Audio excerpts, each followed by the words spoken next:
everyone, welcome back to the channel and welcome to a brand new reaction series. Today I'm going to be beginning a series that will focus on the HBO television show Watchmen, which very recently premiered. I have always been a big fan of the source material. I think I actually liked the film more than a lot of people did, though I understand a lot of the criticisms about it being too literal of an interpretation of the material, so that it didn't have the same kind of critique as the graphic novel. But I'm hopeful about this. I'm optimistic considering I'm a big fan of one of the showrunners' previous series, and that would be The Leftovers. If you have never seen The Leftovers, I highly recommend it. You should definitely go check that out. It's really hard to even explain what that show is, but when I heard who was going to be doing this series, I was actually pretty excited because I feel like the atmospheric nature, the feeling of The Leftovers is something that could translate well to this sort of material. Other than some of the cast members who are going to be present, and that Jeremy Irons in particular is going to be playing Adrian Veidt, I'm not totally aware of what exactly is going to be happening here. I know that it's not exactly a sequel, but it sort of is, and it's very inspired by, at least these are the things I've heard. I've tried not to be spoiled about anything ahead of time, so I'm mostly just excited to see what they're bringing to the table here, and I'm keeping my fingers crossed this is good. I really want it to be good. Alright, so why don't we get started here with episode 1 of the new HBO series Watchmen. I'm excited. Here we go.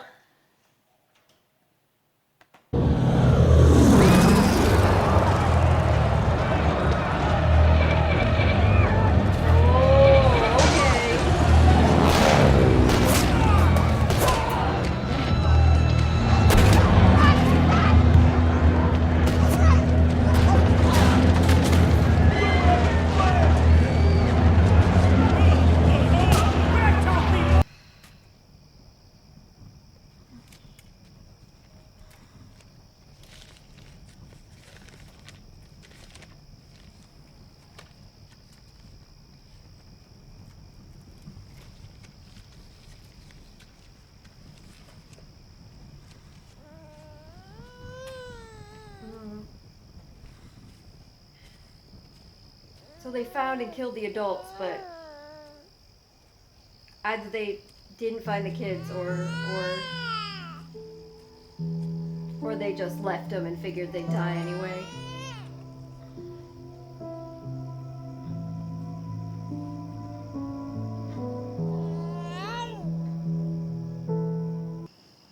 Can I take a look at your face? What did you just say to me? Hey, I'm sorry, officer. I was just kidding. License and registration. It's super offensive, huh? Here in the glove. Just gonna reach over and open it on up, okay? Go ahead.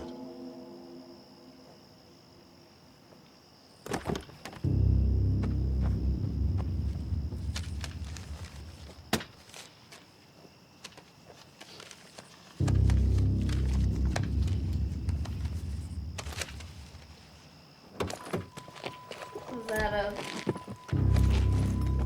Rorschach mask in there? 3-5 returning vehicle. I need weapons officer who's on the desk. Panda, I'll pass you through. Shit, no, wait, is there anyone else? This is Panda. What's up? Apparently we're not a fan of Panda.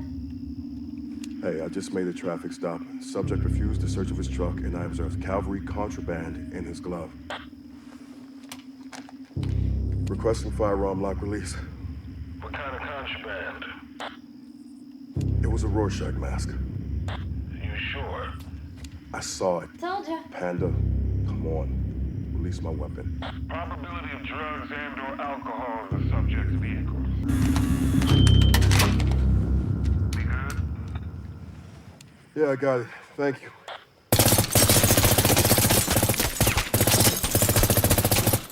I knew that was gonna happen. Come on, Panda. Panda, whoever you are, you either fucked up or you wanted that to happen.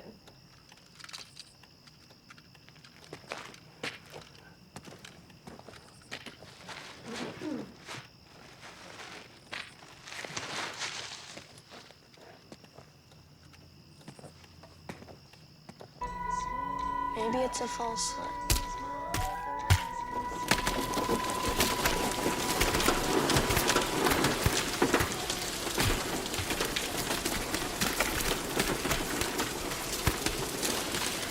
Oh my god. Okay. So, this means in this world, it was the kind of monster thing and not a nuclear war, right? That Adrian might use for his plot. Okay.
Crazy. Cop carcass on the highway last night.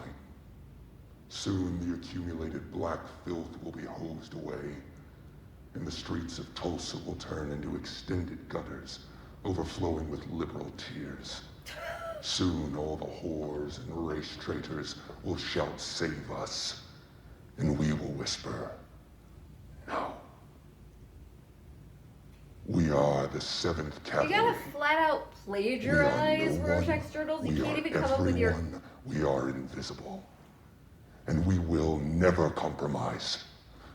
Do not stand between us and our mission, or there will be more dead cops. There are so many deserving of retribution. I want my lawyer. Yeah, we really don't have to do that with terrorists. I'm not a terrorist.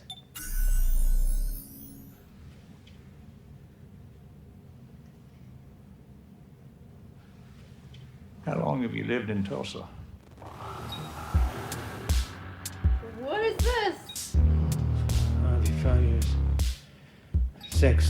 Almost 6. What'd you have for breakfast this morning? It looks like a Rorschach mask. Cereal, I think. If I defecated on the American flag, how would that make you feel? Defecated? Shit. If I took a shit on the American flag, how would that make you feel? Confused. Are you a member of, or do you associate with members of the He's white trying to gauge his supremacist reactions to organization all of known these as the images. 7th Cavalry? No.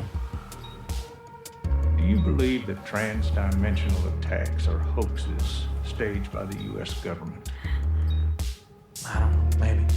Are you a member of, or do you associate with members of the white supremacist organization known? Good. Is that the owl ship? Oh my god, it is. How? Stay with him.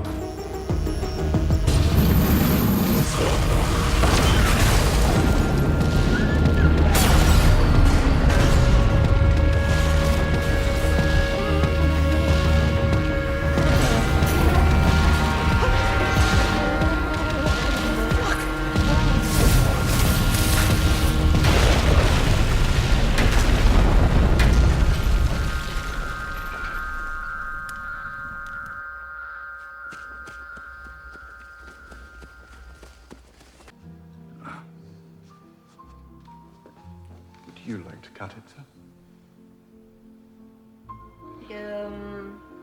That is a horseshoe, Mr. Phillips. I'm so sorry, sir. Would a knife be more appropriate? It's all What? Why? Why do horseshoe? Speaking of surprises, I have a surprise for you.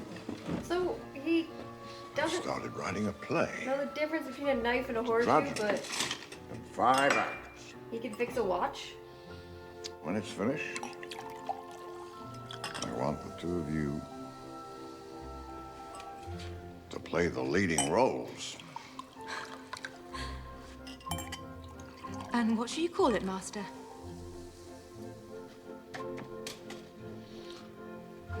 The Watchmaker's Son.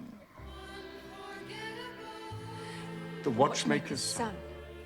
It's about Dr. Manhattan. The old man. Oh my god, he's dead? He's dead? I thought he was one of the main characters.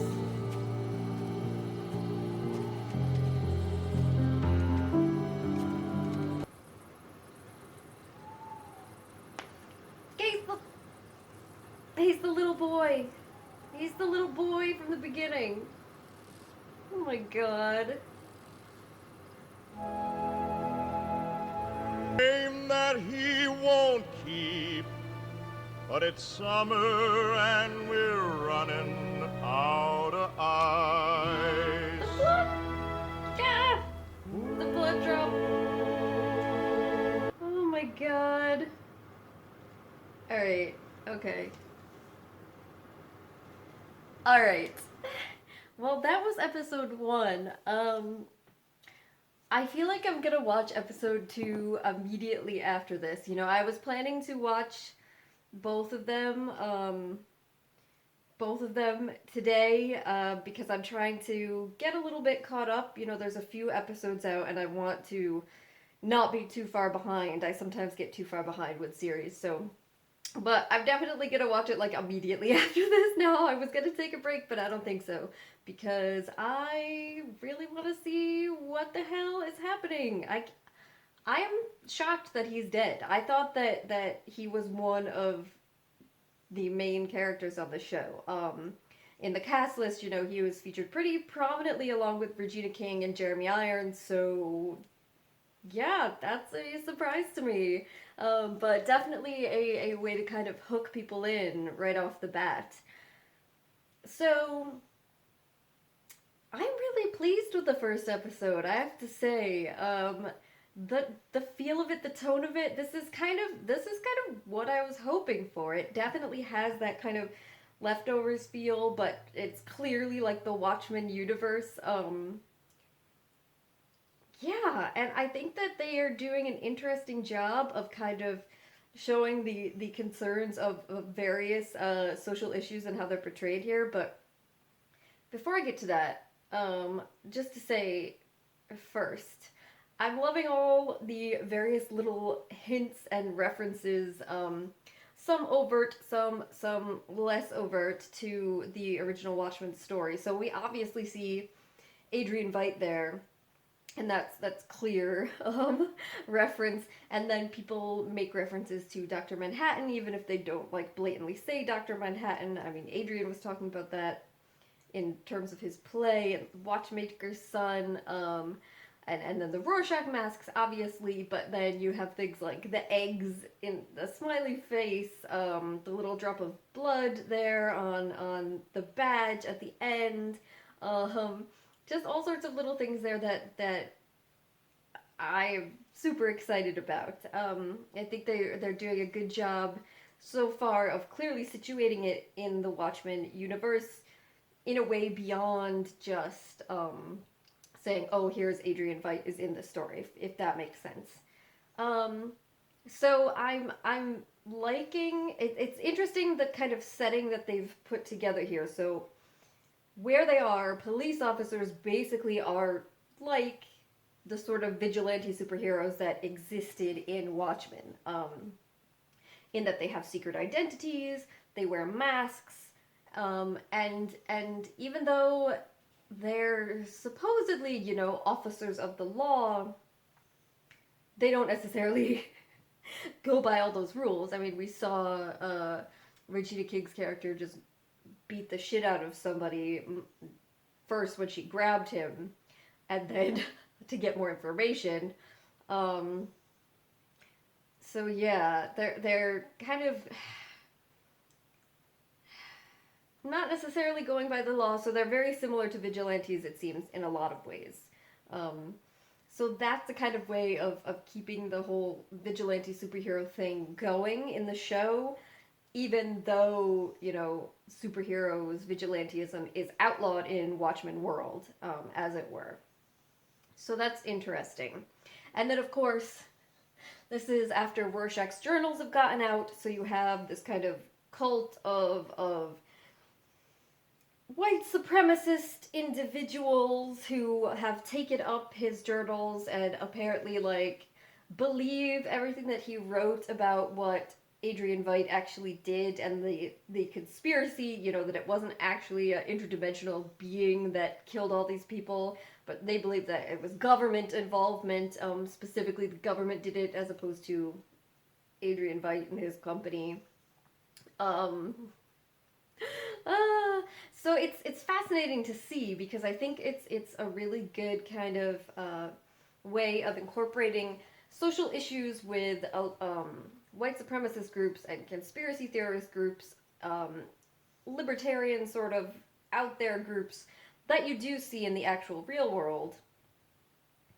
So incorporating that, but at the same time, while making it clear that they're, you know, the bad guys, and tying it back to actual historical events and clear-cut racism and horrific violence, they also don't make, it doesn't seem anyway from this episode, the police and what they're doing out to be clear-cut good guys in every way too. Like I think I said in the video, I'm not sure how I feel about the fact that police officers have secret identities and they go around wearing masks, and we seem to be in somewhat of a more totalitarian government situation in this version of the US, where if someone's suspected of being a member of a terrorist group, they basically lose their rights to things like a lawyer, we heard, and they can be interrogated in a interesting kind of CIA type way without any sort of legal protections.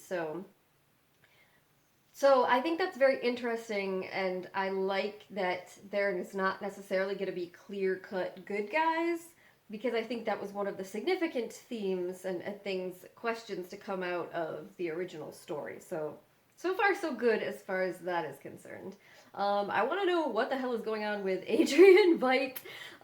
Supposedly now, so people think he's dead, and unless his scenes are flashbacks, which I guess is possible, but I don't know what's going on with, like, his servants, who seem to be, on the one hand, incredibly stupid, but also, like, capable of following his instructions to fix a watch. I'm very curious what in the world is happening with him. I think it's going to be super interesting to find out.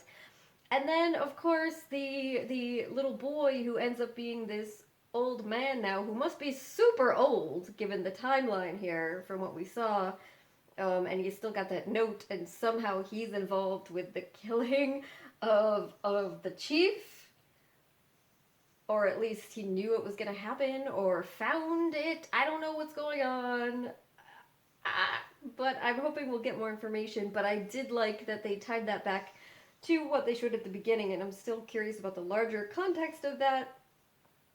As somebody who, in a previous kind of life of mine, I studied social sciences, anthropology, and history, it was interesting to see those events kind of portrayed on film, because that's something that is not very commonly discussed or known or talked about, even in analyses of U.S. history, but is something that actually did happen. So again, another thing I like is how they're blending actual historical events with, like, the reinterpretation of history in the Watchmen world. So you have Vietnam as a state, because Dr. Manhattan went there and won that war. And you have the concept of reparations has happened. There was some references to gun laws being very different, so I'll be curious to hear more about that side of things too, the political aspect, and how this world is different than ours. So anyway, I think I've talked long enough, especially because I want to get into the next episode, but so far I'm very pleased with what I've seen. So I think I'm going to wrap this up here. If you have questions or comments, please do feel free to leave them down below. Otherwise, I'll just say thank you very much for joining me, and hopefully I will see you for episode 2. Bye!